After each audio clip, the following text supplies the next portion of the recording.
नमस्कार. दीपक रेगे कथाकथन चॅनलवर तुम्हा सगळ्यांचं मनापासून स्वागत. तुम्ही ऐकताय विजय जंगम सरांची जोगडा ही कादंबरी आणि आज भाग 13वा. गणेश चतुर्थी जवळ आली होती. गणेश उत्सवानिमित्त दळवी गुरुजी शाळेत सांस्कृतिक कार्यक्रम बसवण्याच्या विचारात होते.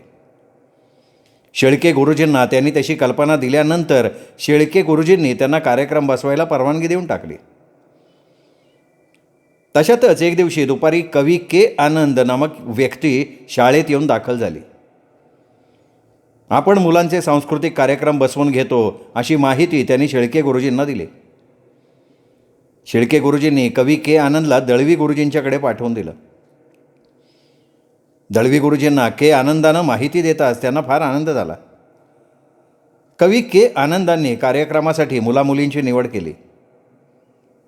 त्या निवडीत अजयचं नाव अग्रभागी होतं. चांगली 8 गाणी त्यांनी अजयला दिली होती. अजयनं ती गाणी लगेच आत्मसात करून आपली निवड सार्थ करून दाखवली. मुलींच्या नृत्यात पेटीवाल्या म्हादूची मुलगी शालू हिचं नाव अग्रभागी होतं. कार्यक्रमासाठी बसवलेल्या सगळ्या नृत्यात तिचा सहभाग होता. नृत्याची प्रमुख तीच होती. त्यामुळे कवी आनंदानं तिच्याकडे जास्त लक्ष द्यायचं ठरवलं. गाण्याकरता अजय आणि नृत्याकरता शालू हे 2 हाताशी आल्यानंतर आपण कार्यक्रम चांगला करून दाखवू अशी ग्वाही के आनंदांनी शेळके गुरुजी आणि दळवी गुरुजींना दिली. कार्यक्रमाची तयारी सुरू झाली. या कालावधीत शाळेतलं वातावरणच बदलून गेलं होतं. शिकवण्याचं काम थोडं रेंगाळलं होतं. सगळी कार्यक्रमाची चर्चा होत होती. गावातला पेटीवाला म्हादू सूरपेटी घेऊन शाळेत आला होता. अजयच्या आवाजाला योग्य पट्ट्या देऊन त्याची गाणी सुरात बसवली होती त्याने. अजयच्या वडिलांनी मुलींची नृत्य योग्य ताल देऊन ठेक्यात बसवली होती. कार्यक्रमाचं नियोजन आणि मार्गदर्शन चांगल्या प्रकारे केल्यानं कवी के आनंदांचं गावभर कौतुक होत होतं. रविवारचा दिवस होता. त्या दिवशी कार्यक्रमात भाग घेतलेल्या मुलांना सरावासाठी शाळेत बोलावण्यात आलं होतं. बाकीची मुलंसुद्धा शाळेत आली होतीच. अजयच्या गाण्याचा सराव झाला. हवा तसा सूर आणि हवा तसा हावभाव त्यांनी करून दाखवला. त्याचा सराव संपला. त्यानंतर मुलींच्या नृत्याचा सराव झाला. मुलींनीसुद्धा सुरेख नृत्य करून दाखवलं. नृत्य झाल्यावर शालू शाळेच्या पाठीमागे गेली. लिंबाच्या झाडाखाली अजय हातात वही घेऊन एकटाच बसला होता. सर्व मुलं आणि गुरुजी वर्गातच होते. ती हळूच अजयजवळ गेली. अजय वहीत लिहून घेतलेली गाणी बघत बसला होता. इथं एकटाच काय करतो रे? अजयनं चटकन वळून बघितलं. घामानं डबडबलेली शालू अचानक समोर उभी राहिलेली बघून अजयनं झटकन वही बंद केली. गाणी पाठ करतो आता का? नाही, उगाच वही उघडून बसलो होतो. अजयनं समोर बघत म्हटलं, तुझी गाणी फार छान वाटतात बघ. अरे ऐकायला किती किती किती गोड वाटतात. अजयनं मान वळवून तिच्या चेहऱ्याकडे बघितलं. मावळतीला तोंड करून शालू उभी होती. तिचा चेहरा घामानं भिजला होता. अंगातलं झंपरसुद्धा घामानं भिजून अंगाला चिकटून बसलं होतं. अजून तिचा श्वास जोरानं चालूच होता. 7-8 नृत्यांचा सराव करून ती बाहेर आलेली होती. सूर्य मावळतीला झुकला होता. त्याची कोमल किरणं शालूच्या घामानं भिजलेल्या चेहऱ्यावर पडली होती. तांबूस रंगाचा शालूचा चेहरा जास्त मोहक दिसत होता.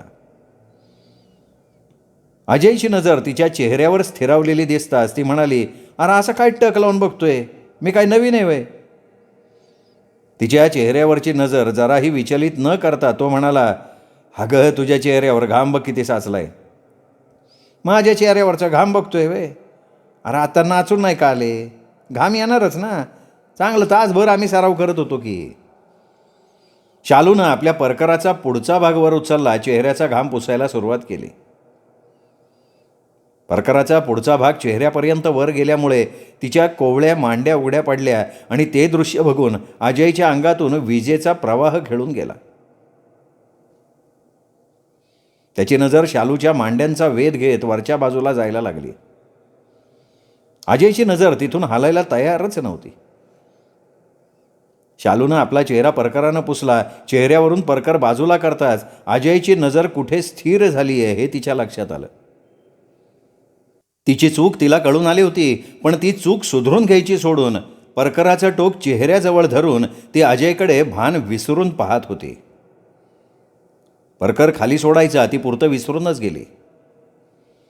अजय समोरचं ब्रह्मांड बघण्यात गर्क झाला होता. तेवढ्यात त्याची तंद्री भंग करणारी हाक त्याच्या कानावर आली. अजय, ए अजय, अरे लेका माझ्याकडे बघ की, डोळं फुटून जातीन जे बघतोयस ते बघून. शिवाजीच्या हाकेनं शालू आणि अजय दोघेही सावध झाले. शिवाजी आपल्याकडे येतोय हे बघितल्यावर शालूनं हातातला आपला परकर झटकन खाली सोडला आणि धूम ठोकली. शिवाजीला बघून अजय कावराबावरा झाला. आता आपली यातनं सुटका नाही हे अजयनं ओळखलं. आपण काय करून बसलो याचा पश्चात्ताप त्याला व्हायला लागला, पण वेळ टळून गेली होती. जे शिवाजीला दिसायला नको होतं तेच नेमकं शिवाजीनं पाहिलं होतं. शिवाजी अजयजवळ आला. अजय मान खाली घालून तसाच बसून होता. अजयचं काळीज धाड धाड उड्या मारत होतं. मनात भीतीचं काहूर माजलं होतं. जवळ येणाऱ्या शिवाजीची चाहूल लागली तरी अजयनं वर मान करून त्याच्याकडे बघितलं नाही. अजय लेका असं करायला शिकला होय? हा, त्या पेटीवाल्याच्या पोरीला धडधडीत परकर वर करायला लावलं होय? लेका आमच्या गावात येऊन आमच्याच गावातल्या पोरी कटवायला लागला म्हण की. हा, दळवी गुरुजी तुझं लय कौतुक करतो नाही का? थांब त्याला तुझे भानगड सांगतोच, मग बघू आपल्या लाडक्या विद्यार्थ्याचं काय कौतुक करतात ते. अजय यावर काय बोलतोय हे आजमावण्यासाठी शिवाजी थोडा बोलायचा थांबला, पण अजयनं अवाक्षर सुद्धा काढलं नाही. अजय गप्पच असलेला बघून शिवाजी पुन्हा म्हणाला, नवं अजय हे भानगड कवापासनं सुरू केली? तरीही अजय गप्प. आता सरळ बोलतोय का जाऊन सांगू त्या पेटीवाल्याला? चांबडी काढून ठेवल तुझी त्यो. उगा नको त्या घमंडीत जाऊ न ग. आता मात्र अजयला हुंदका दाटून आला. तो उसासून रडायला लागला. त्याच्या हुंदक्याचा जोर एवढा होता की त्याच्या तोंडातनं शब्द बाहेर पडत नव्हता. अरे हिजा मारी, तू रडून असं स्वांग करायला लागला होय? पण मी काय तुला तसा मोकळा सोडणार नाही. अगोदर सांग काय चाललं होतं? काय नाही. अजयनं कसे तरी शब्द उच्चारले. काय नाही मग बघत काय होता? अरे ती आपलं तोंड परकरानं पुसत होती. तर अरे पोरी काय उगाच परकर वर करतात का? तू तसं करायला सांगितलं का नाही? खरं बोल. नाही रे, मी काय सुद्धा नाही सांगितलं. अजयचा हुंदका वाढला होता. शिवाजीसुद्धा त्याच्या केविलवाण्या अवस्थेनं हेलावून गेला आणि आता जास्त ताणून धरण्यात काही अर्थ नाही असं त्याला वाटल्यानं तो म्हणाला, हे बघ हे मी कोणाला बी सांगणार नाही. पण माझ्याशी दोस्ती करणार का तू? अजयनं थोडा वेळ विचार केला आणि म्हणाला, हा ठीक आहे. मला अभ्यासातलं शिकवणार का तू? शिवाजीचा दुसरा प्रश्न. वय मग झालं तर आजपासनं माझ्याशी दोस्ती करायची, मला अभ्यासाला मदत करायची. याच्यात जर खोटा पडला तर सगळ्या शाळेत बोंब करल मी. समजलं ना? उठ आता. शिवाजी अजयला घेऊन गेला. गणेश उत्सवानिमित्त बसवलेला कार्यक्रम फार सुंदर झाला. अजयवर बक्षिसांची खैरात झाली. शालूच्या नृत्याला सुद्धा लोकांनी चांगलीच दाद दिली. हा कार्यक्रम परिश्रमपूर्वक बसवून घेतल्यामुळे गणेशवाडीकरांनी के आनंदचा जाहीर सत्कार केला. या कार्यक्रमाची गावात आणि शाळेत बरेच दिवस चर्चा चालली होती. कार्यक्रमाचं वातावरण हळूहळू कमी व्हायला लागलं. शाळेत आता शालेय अभ्यासक्रमानं वेग घेतला. कार्यक्रमाच्या वेळी झालेली खोटी शिक्षक लोक आता भरून काढत होते. विद्यार्थीही तेवढ्या चिकाटीनं अभ्यासाला लागले होते. सामायिक परीक्षा तोंडावर आली होती. विद्यार्थ्यांच्यामध्ये आता अभ्यासाशिवाय दुसरी चर्चा नव्हती. यंदा शिवाजीसुद्धा जोमानं अभ्यासाला लागला होता. चांगल्या मार्कानं पास व्हायचं असं त्यांनी मनोमन ठरवलं होतं. त्याची ही मनोवृत्ती निर्माण व्हायला कारणीभूत होता तो अजय. कार्यक्रमाच्या सरावाच्या वेळी त्यांनी शालू आणि अजयचं ते दृश्य बघितल्यापासून तो अजयच्या सहवासात वावरत होता. त्यांनी जबरदस्तीनं अजयला आपली मैत्री जोडायला लावली होती. तेव्हापासून वर्गात तो अजयच्या जवळ बसत होता, त्याच्या बरोबरीनं अभ्यास करत होता. अजय आणि शिवाजीची ही अचानक जुळलेली मैत्री बघून इतर विद्यार्थी चकित झाले होते. शालू मात्र या मैत्रीमागचं काय कारण आहे ते जाणून होती. शिवाजी हा घातकी आहे, केवळ आपल्या त्या प्रसंगामुळे तो अजयवर मैत्रीची बळजबरी करतोय हे सुद्धा तिला समजत होतं. तिने अजयला त्याच्यापासून सावध राहायला सांगितलं होतं, पण खरी गोष्ट ही होती की शिवाजीनं अजयचा कसलाही गैरवापर करून घेतला नव्हता. त्यामुळे अजयसुद्धा हळूहळू शिवाजीकडे ओढला जात होता. शिवाजीची मैत्री तशी अजयला उपयुक्त होती. शिवाजी पाठीशी असल्यानं गावात आणि शाळेत अजयला संरक्षण लाभलं होतं. अधूनमधून शिवाजी त्याला आपल्या शेतात घेऊन जायचा. शेतात आलेला भाजीपाला तो अजयला द्यायचा. त्याच्या घरीसुद्धा शिवाजीची ये-जा वाढली होती. त्यामुळे अजयच्या घरात शिवाजीनं आपलं स्थान चांगलं निर्माण केलं होतं. शिवाजीत झालेला हा अनपेक्षित बदल सगळ्यांना सुखावून गेला होता. 6माही परीक्षेची पूर्वतयारी म्हणून शाळेनं एक चाचणी परीक्षा ठेवली होती. या परीक्षेपासनं काही मुलं रात्री शाळेत अभ्यासाला यायची. ज्यांच्या घरात अभ्यास करायला सोयीची जागा नव्हती अशी मुलं तर शाळेत झोपायला सुद्धा येत. शाळेतल्या सर्व वर्गांच्या कुलपांच्या चाव्या अर्थात शिवाजीकडे असायच्या. चाचणी परीक्षेचे 2 पेपर झाले होते. सर्वांना अवघड वाटणारा गणिताचा पेपर दुसऱ्या दिवशी होता. त्यामुळे आजचा पेपर सुटल्याबरोबर उद्याच्या पेपरचा अंदाज बांधून मुलं गणिताचा अभ्यास करायला लागली होती. रात्रीचे 8 वाजले होते. अजय घरात जेवण करत होता. तेवढ्यात हातात कंदील घेऊन शिवाजी अजयच्या दारात आला. अजय, अरे काय मारदा, अजून तुझं जेवणच चाललंय वे? अरे उद्या गणिताचा पेपर आहे, माहिती आहे का नाही तुला? शिवाजी सोप्यात येऊन बसला. त्यांनी कंदिलाची वात कमी केली. शेजारी शिवय्या अंथरुणावर उताणा पडून होता. आतमध्ये आप्पा, नरेश, अजय आणि सविता यांची जेवणं चालली होती. शिवा, शाळेत जाऊन अभ्यासच करताय ना? नाही तर बसा भांडणं करत तिथं बी. अरे माझं पोर आहे काकाळ, त्याला कोणी बोललेलं नाही सोचत. आता तू त्याच्या जोडीला आहे म्हणल्यावर मला काळजी नाही म्हणा, पण आपलं सांगितलं बरं का तुला. भिंतीला टेकून चवड्यावर बसलेल्या शिवाजीला शिवय्यानं सुनावलं. बाबा तुम्ही काय बी काळजी करू नका. भांडत बसायला सवड आहे कुठं? आमची झाली परीक्षा सुरू आणि त्यात उद्या तर गणिताचा पेपर आहे. शिवाजीनं आपली बाजू मांडली. तेवढ्यात अजय जेवण आटोपून बाहेर आला. त्यांनी एक चादर आणि अंथरायला गोणपाटाचा किलतान घडी करून घेतलं. दोन्ही घड्या उजव्या खांद्यावर टाकल्या. शिवाजी आणि तो घराच्या बाहेर पडले. सिद्धनाथाच्या देवळाला वळसा घालून ते शाळेच्या रस्त्याला लागले. काळोख पडला होता. हस्तनक्षत्राचा पाऊस पडून गेला होता. रस्त्याच्या कडेला असलेल्या उकिरड्यात पाणी साठलं होतं. त्या पाण्यात बेडकांचं कर्कश ओरडणं सुरू होतं. रस्त्याच्या दोन्ही बाजूला झाडी होती. काटं ओढ्यापर्यंत ते आले. ओढ्यात घोट्याबरोबर पाणी वाहत होतं. कंदिलाच्या प्रकाशात त्यांनी ओढा पार केला आणि चढणीला लागले. आजा, उद्या कसं र? शिवाजीनं आत्तापर्यंत मनात केलेली विचाराची जुळणी बोलून दाखवायला सुरुवात केली. कसं म्हणजे?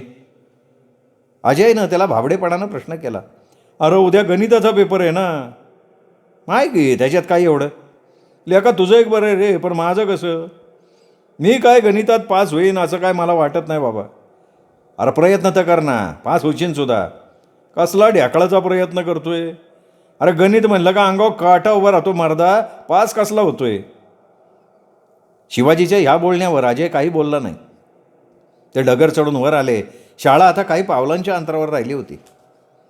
शाळेच्या पडवीत अभ्यासाला येणारी मुलं एकत्र बसली होती. त्यांचा चाललेला गोंधळ स्पष्ट ऐकायला येत होता. चिमण्या, कंदील यांचा मिणमिणता प्रकाशही दिसत होता. अजय, माझ्या डोक्यात एक आयडिया आहे, आपण दोघांनी ते काम करायचं. शिवाजीनं आपला मूळ मुद्दा अजयला सांगितला. कसलं काम आहे? अजयला काहीतरी संशय आल्यामुळं त्यानं शिवाजीकडून त्याच्या डोक्यात काय विचार आहे तो काढून घ्यायचा प्रयत्न केला. तू शाळेत चल, मग सांगतो तुला. शिवाजीनं अजयची उत्सुकता ताणून धरली. ते दोघेजण शाळेच्या पटांगणात आले. तसा सगळ्या मुलांनी गलका करायला सुरुवात केली. ए बघा आले शाळेचे सेक्रेटरी. शाळेच्या किल्ल्या खिशात घालतात, खुशात गावातनं फिरतात आणि आम्ही आपलं बसलो इथं यांची वाट बघत. अरे शाळेत येळेवर यायचं होत नाही तर किल्ल्या कशाला घ्यायच्या स्वतःजवळ. नारूदेवाचं बाज्या तावातावानं बोलत होतं. शिवाजीनं त्यांचं बोलणं ऐकलं. तो बाज्याजवळ गेला. गाबने, लय बोलायला लागलं रे, दात पाडून टाकाला. अभ्यास करणारा झालाय का लय? 9 वाजता लेका पादत पादत झोपतो आणि आज बारा पोळका आला तुला अभ्यासाचा. शिवाजीच्या बोलण्यावर सगळी मुलं खो खो हसली. बज्या कसनुसं तोंड करून त्या हसणाऱ्या मुलांच्या तोंडाकडे बघत राहिला. शिवाजीचा प्रतिकार करण्याची हिंमत बज्यात नव्हती, म्हणून त्यानं त्याचं बोलणं सहन करून घेतलं. शिवाजीनं वर्गाचं दार उघडलं तशी मुलं वर्गात पळत जाऊन आपापली जागा धरून बसली. प्रत्येकाच्या जागा नेमस्त झाल्यावर सर्वांनी आपली अंथरुणं अंथरली. थोडा वेळ त्यांचा गोंधळ झाला आणि पुन्हा सगळेजण अभ्यासाला लागले. आता वर्गात फक्त पाटीवर पेन्सिली उठवल्याचा आवाज ऐकायला येत होता. अजयनं अजून आपलं अंथरुण अंथरलं नव्हतं. शिवाजीचं अंथरुण बाहेर पडवीत होतं. त्याचा कंदीलही तिथेच होता. दप्तरातली पाटी आणि गणिताचं पुस्तक अजय काढत होता. तो शिवाजी अजयजवळ आला आणि हळू आवाजात म्हणाला, अजय जरा बाहेर चल की. अजय काही बोलला नाही. दप्तर तिथेच ठेवून तो शिवाजीबरोबर वर्गाच्या बाहेर गेला. ते दोघं वर्गाच्या बाहेर गेल्याचं बाज्याच्या नजरेतनं काही सुटलं नाही. आईला जरा मोठा आहे म्हणून ताल धावतोय, स्वतःला बॉम्बलेला काही येत नाही, दुसऱ्याला नावं ठेवतोय. ह्यो काय उजेड पाडतोय बघू की.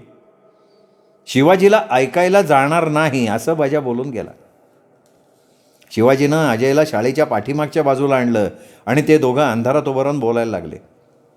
अजय हे बघ, उद्या हे गणिताचा पेपर, मी काय ह्या पेपरात पास होणार नाही. शिवाजीनं बोलायला सुरुवात करताच अजय म्हणाला, नापास होशील ना, मग झालं, पुन्हा चांगला अभ्यास करायचा आणि 6 परीक्षेत पास व्हायचं. अजयचा सल्ला ऐकून शिवाजी पटकन म्हणाला, लेका, मग तुझ्या माझ्या दोस्तीला काय अर्थ राहिला रे? तुझ्याबरोबर राहून मी नापास व्हावं म्हणतोय. अरे हा शिवाजी पहिला राहिला नाही हे मला दाखवून द्यायचं आहे. काय पण करायचं आहे, पण उद्याच्या पेपरात मला पास व्हायचं आहे. शिवाजीनं आपला हेतू स्पष्ट करताच अजय म्हणाला, अरे पण हे पास होणं एका रात्रीत कसं शक्य आहे? आपला पेपर उद्या आहे ना. अजय ते शक्य आहे एका रात्रीत नाही, 2 तासाची कथा आहे फक्त. तू फक्त मला साथ दे, मग उद्याच्या पेपरात माझी धमाल. शिवाजी काय बोलतोय हे अजयला समजत नव्हतं. हा 2 तासात गणिताच्या पेपरात कशी काय धमाल उडवून देणार याचं उत्तर अजयला सापडत नव्हतं. त्यांनी भाबडेपणानं शिवाजीला विचारलं, काय करायचं, काय म्हणतो तू? हे बघ अजय, माझ्याजवळ सगळ्या वर्गाच्या किल्ल्या आहेत, त्यात हाफिसची किल्लीसुद्धा माझ्याजवळच आहे. चाचणी परीक्षेच्या प्रश्नपत्रिका हाफिसातल्या कपाटात गुरुजींनी ठेवल्यात. त्यातली गणिताची प्रश्नपत्रिका काढून घेऊ, तू मला ती सगळी सोडवून दे, बस कामच झालं. अरे उद्या जशीच्या तशी उत्तरं पेपरात उतरून काढतो बघ मी. शिवाजीचा हा विचार अजयला मनातनं अजिबात पटला नाही. ही धडधडीत चोरी आहे असं त्याला वाटलं. शिवाजीला कुठल्या शब्दात समजावून सांगावं आणि समजावून सांगितलं तरी तो ऐकणार नाही याची खात्री अजयला होती. आणि जर आपण त्याला या कामात मदत केली नाही तर शालूचं ते प्रकरण तो शाळेत उठवल्याशिवाय राहणार नाही. आपली करता येईल तेवढी बदनामी तो करणार. मग शिक्षकांच्या मुलांच्या मनातनं आपण उतरणार. त्यापेक्षा स्वतःला सांभाळून त्याला मदत करणं योग्य आहे या विचारात अजय गुंतला. अजय काही बोललाच नाही आणि तो गप्प असलेला बघून शिवाजी त्याला म्हणाला, काय करायचं म्हणतो तू? मला मदत करायला तुला जमल का? जमत नसेल तर दे सोडून, माझं मी घेतो बघून.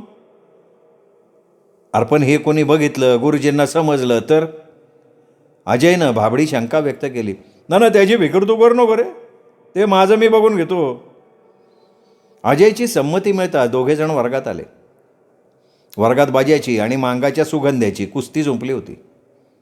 सुगंध्यानं बजाला खाली घेऊन घोळायला सुरुवात केली होती.